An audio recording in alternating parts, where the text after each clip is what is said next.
할렐루야.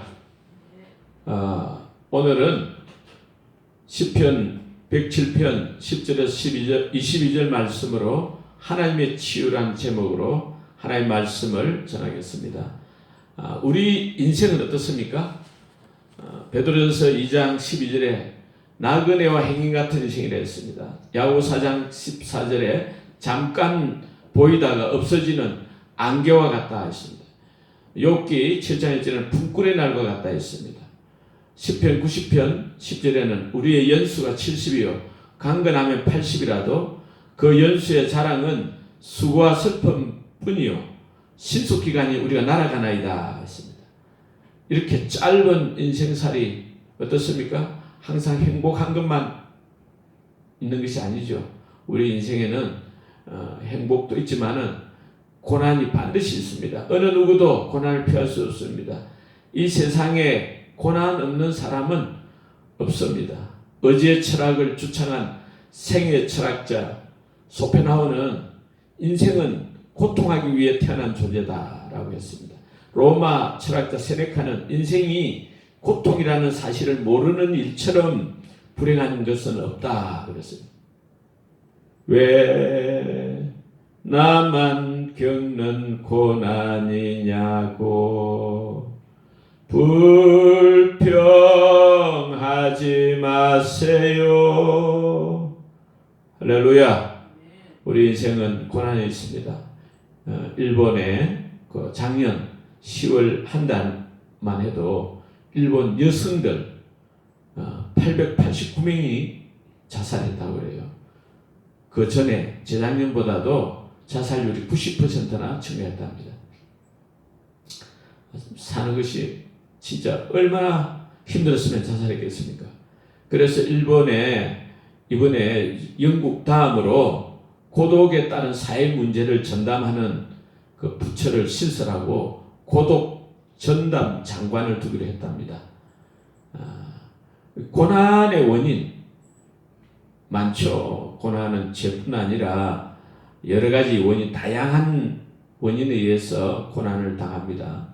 가난, 질병, 욥기 1장 12절에는 사탄의 질투 때문에, 로마서 6장 23절 죄 때문에, 야고보서 1장 14, 15절을 보면 욕심 때문에, 요한복음 9장에는 하나님의 영광을 위해서 고난 당하기도 하고, 시편 66편 10절 12절은 믿음의 연단 때문에, 히브리서 12장 5절에서 13절은 하나님의 징계로 고난을 받기도 합니다. 야고보서 1장 2절에 4절에는 인격, 성숙을 위해서, 누가복음 6장 22절 23절, 또 마태복음 5장 11, 12절을 예수님을 믿는 그 신앙 때문에 극심한 고난을 당할 수도 있습니다. 아무튼 사람들은 누구나 다 크고 작은 여러 가지 고난을 겪으면서 살아가는 줄로 믿습니다. 고난의 원인은 뭐냐 하면은 고난은 이 고난의 원인이 있지만 고난 근본 원인은 하나님과의 관계 문제다는 거죠.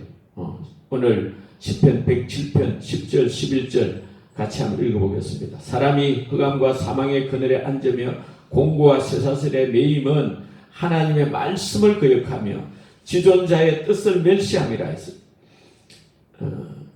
사람이 흑암과 사망의 그늘에 앉으며 공고와 쇠사슬에 매이는 것은 그 이유가 뭐냐면은 하나님의 말씀을 거역하고 지존자, 지극히 높으신, 지극히 존귀하신 자 하나님의 뜻을 멸시하기 때문이다.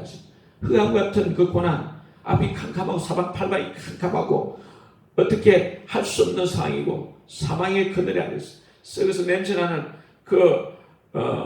정말 죽음이죠. 죽음 같은 고통, 공고와 쇠사슬에 매인 삶, 지치고 피곤하고 절망해서 꼼짝도 할 수 없는 그런 상태, 이런 고통, 이 고통이 하나님의 말씀을 거역하고 지존자의 뜻을 멸시했기 때문에 그렇다는 거예요. 그 하나님과의 관계의 문제가 근본 원인, 고난의 근본 원인이라는 거예요. 믿습니까? 인간은 이 고난을, 이 근본적인 고난 문제를 어떻게 해결할 수 있어요? 인간 스스로 해결할 수 없어요. 12절에 그러므로 그가 하나님이 고통을 주어 그들의 마음을 겸손하게 하셨으니 그들이 엎드려져도 돕는 자가 없었도다.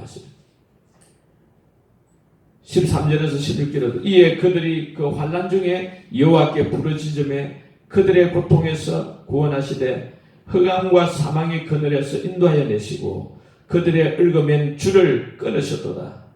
여호와의 인자심과 인생에게 행하신 기적으로 말미암아 그를 찬송할 줄로다. 그가 논문을 깨뜨리시며 세빛장을 꺾으시미로다.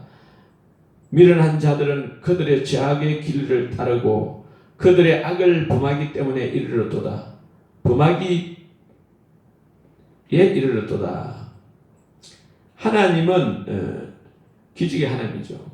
하나님이 죽은 자도 살리시고 하나님이 없는 것을 있는 것을 부르시는 그런 하나님이신데 하나님이 이렇게 그 고난을 받도록 허락하셨다는 거죠. 그래서 우리는 기적의 하나님을 붙들어야 될 줄 믿습니다. 문제는 사람들이 고통을 당해도 그 고난을 해결하기 위하여 하나님을 찾지 않는다는 것이 큰 문제죠. 17절 18절에 미련한 자들은 그들의 죄악의 길을 따르고 그들의 악을 범하기 때문에 고난을 받아 그들은 그들의 모든 음식물을 싫어하게 되어 사망의 문에 이르렀도다. 미련한 자들은 이 죄악의 길, 자기가 주인 돼가지고 자기 육체 욕심대로 자기 마음의 생각과 그 감정 고집대로 막 사는 것이 문제죠. 죽은 자도 살리시고 없는 것을 일어나서 부르시는 기적의 하나님, 그 하나님을, 그 치료하시는 하나님을 찾아야 할 줄 믿습니다. 사람들이 하나님을 찾지 않고 인간적으로 해결하려고 하는 그것이 근본 문제라는 것입니다. 고난 해결자는 오직 하나님밖에 없는 줄 믿습니다. 하나님은 우리가 어떻게 해야 그 고난을 해결해 주시는가? 첫째는 하나님은 우리가 하나님께 간절히 기도하기를 원하시는 줄 믿습니다. 13절에 이에 그들이 그 환난 중에 여호와께 부르짖음에 그들의 고통에서 구원하시되 14절에도 흑암과 사망의 그늘에서 인도하여 내시고 그들의 얽어맨 줄을 끊으셨도다.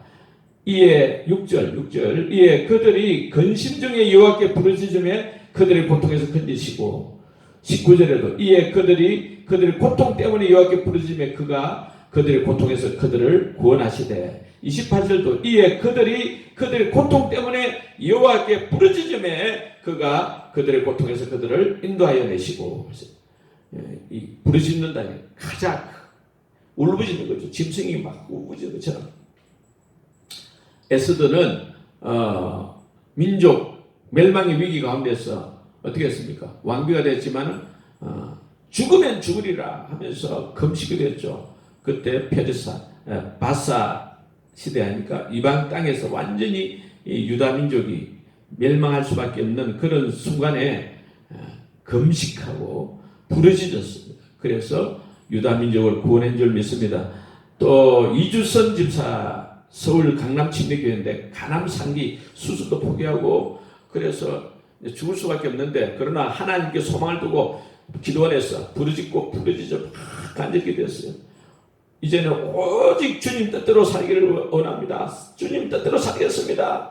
청계산을 등산하고 그러면서 죽음을 각오하고 백마와 헬트를 버린 거죠. 부르짖어 기도했습니다. 결국 누가 이기겠어요? 죽음의 공포 암덩어리가 깨끗이 사라진 줄 믿습니다.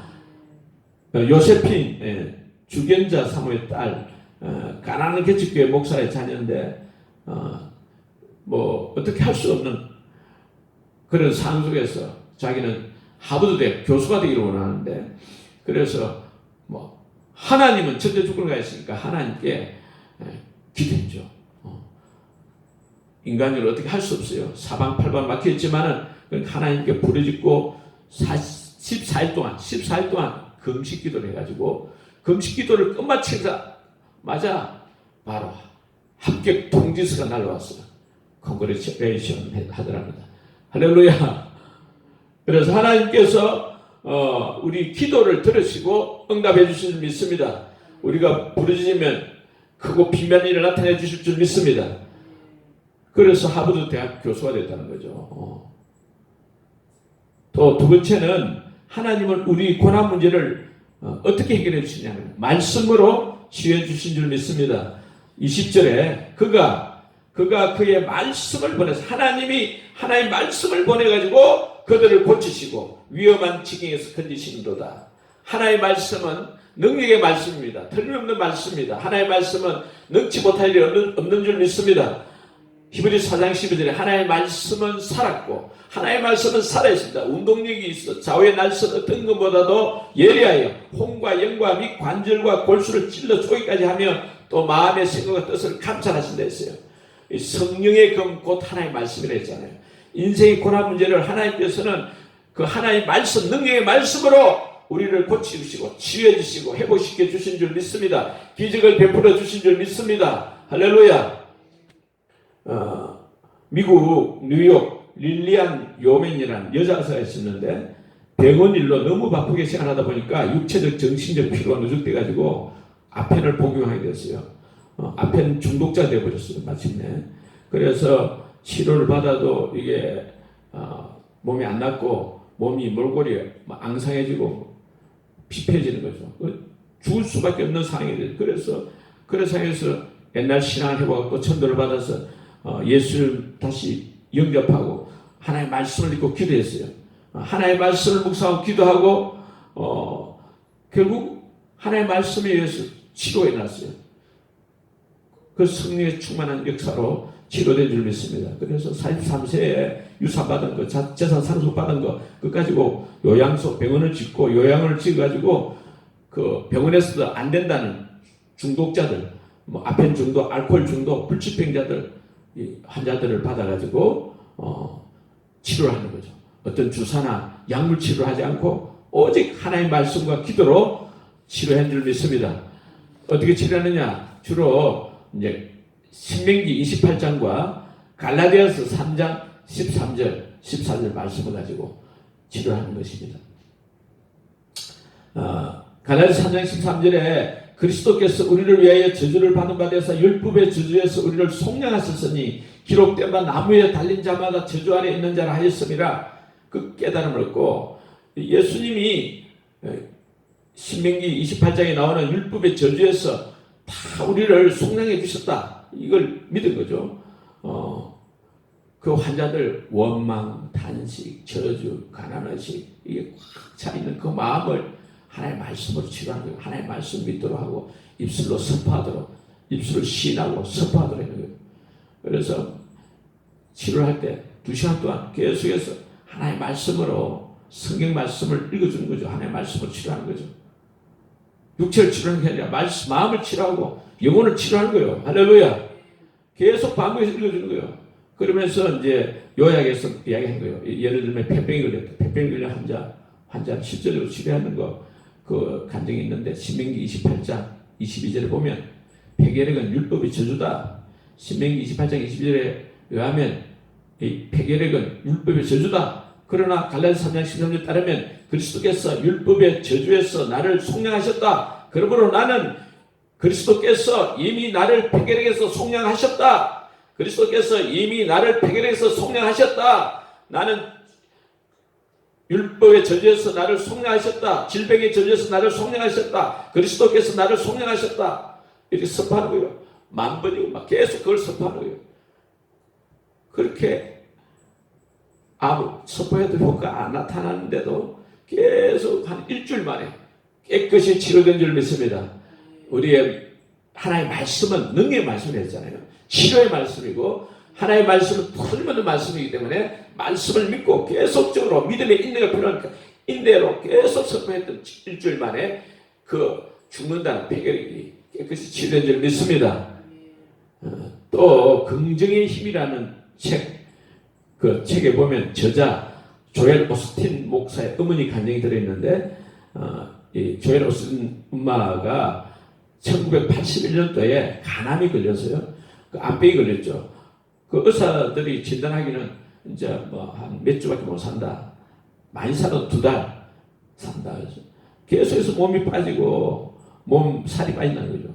피부가 노랗게 변하고 몸이 극도로 약해져가지고 쇠약해서 이제 어떻게 할 수 없어요. 의사들도 포기하고 병원에서 포기했어요.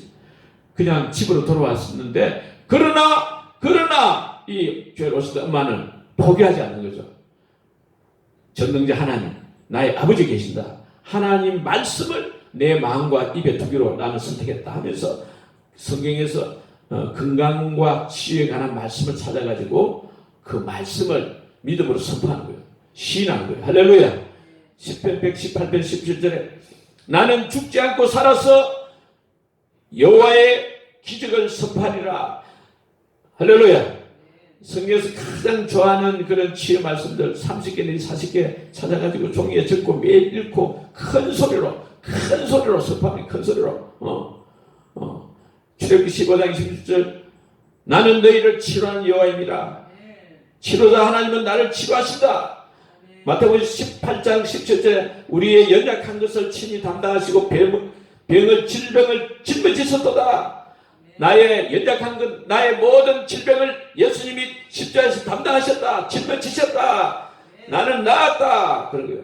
마가복음 16장 17절에 믿는 자들에게는 이런 표적이 따르니 저희가 내 이름으로 귀신을 쫓아내며 병든 사람에게 손을 얹어 나으리라. 나는 예수님 이름을 믿는다. 부활의 주님을 믿는다. 예수님 부활의 주님을 믿는다. 나의 병은 나았다. 손을 얹고 나의 간암은 나았다. 치료됐다. 할렐루야. 베드로전서 2장 24절 예수님이 채찍에 맞음으로 너희는 나음을 얻었나니 예수님이 채찍에 맞음으로 나는 나음을 입었도다. 나는 고침받았다. 나는 다 나았다. 고혈압은 이 시간 나았다. 이렇게 하는 거예요. 할렐루야. 말라기 4장 2절에 내 이름을 경외하는 너희에게는 공의로운 해가 떠올라서 치료하는 광선을 비추리니 너희가 나가서 요한께서 나온 송아지같이 뛰리라. 하나님을 경외하는 나에게 치료하는 광선을 받으시고 성령의 치료의 광선을 받으시고 나는 위안가에서 나온 송아지같이 뛰리라. 나는 온전히 치유받았다. 날마다 순간마다 하나님의 말씀, 치유의 말씀 묵상하고 믿음으로 그 큰 소리로 입술로 선포하고 명령하고 갑자기 차 타고 가다 나는 나았다. 하나님이 나를 고쳐주셨다. 나는 죽지 않고 살아서 여호와의 역사를 온 세상에 선포할 거다. 이러니 뭐 깜짝 놀라는 거죠. 너무 우리가 불안한 마음 들고 이 질병 때문에 내가 죽을 것 같아도 그렇게 계속 조엘 오스틴 엄마는 이렇게 선택해 그 아버지 목사님이 사모님이죠. 사모님이 그렇게 말씀을 가지고 말씀을 가지고 하나님이 말씀을 보내사 고치시고 우리를 치유해 주신 줄 믿습니다. 그렇게 했더만 점차 병세가 호전되고 식욕이 돌아오고 몸무게도 불어나고 느리기는 하지만 분명하게 건강이 회복되는 거예요. 그 책을 쓸 당시만 하더라도 그 81년대에서 20년이 지나더라고요. 20년 살아계시고 건강하게 살아계시고 할렐루야. 하나님은 치료하시는 하나님, 전능하신 하나님이신 줄 믿습니다. 우리가 믿고 하나님께 부르짖어 간절히 기도하면 좋으신 하나님께서 말씀으로 우리를 얽어맨 그 밧줄을 끊어주시고 논문을 깨뜨려주시고 세리장을 꺾어주시고 우리 인생 문제를 해결해 주실 줄 믿습니다. 여호와의 인자심과 인생에 행하신 기이한 일, 기적을 인해서 하나님을 찬송하고 또 온 천하에 선포하는 저와 여러분 되시기를 축원합니다. 아멘.